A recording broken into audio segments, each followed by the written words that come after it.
Takšen je bil dopoldanski vrvež na novomeškem Novem trgu, kjer so potekale meritve holesterola, sladkorja v krvi, krvnega tlaka in promocija krvodajalstva. Zdaj je bila priložnost tudi, da zvem, kakšno krvno skupino imam, pa bom pa, ko bomo to pravili, bom še nadaljeval, bom si še pritisk zmeril, holesterol pa sladkor. Se mi zdi super priložnost, da vidiš ob takih časih, pa krajih, da lahko preizkusiš pa da izveš stvari, ki so pomembne v življenju. Veliko pozornosti so namenili še prvi pomoči. Mimogrede, na nedavnem državnem tekmovanju osnovnošolskih ekip Rdečega križa je šmarješka ekipa zasedla drugo mesto, med katere sodi tudi postopek oživljanja, ki so ga tokrat prikazali učenci osnovne šole Vavta-vas.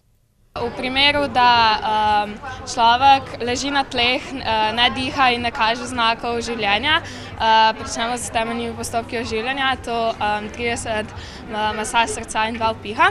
Sicer pa v tednu Rdečega križa po 35 trgovinah vnovič zbirajo hrano in higienski material.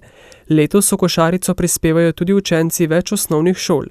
V lanskem letu smo z košarico Rdečega križa poskrbeli kar za okrog 300 družin, saj smo oblikovali približno toliko paketov v vrednosti več kot 8.000 evrov.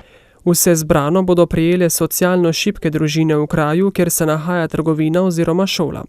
Rdeči križ sicer v zadnjih letih pomaga vse več ljudem. Na Rdečem križu ugotavljamo, da smo v lanskem letu imeli več kot 160.000 prejemnikov pomoči in sicer predvsem s pomočjo v obliki prehranskih paketov.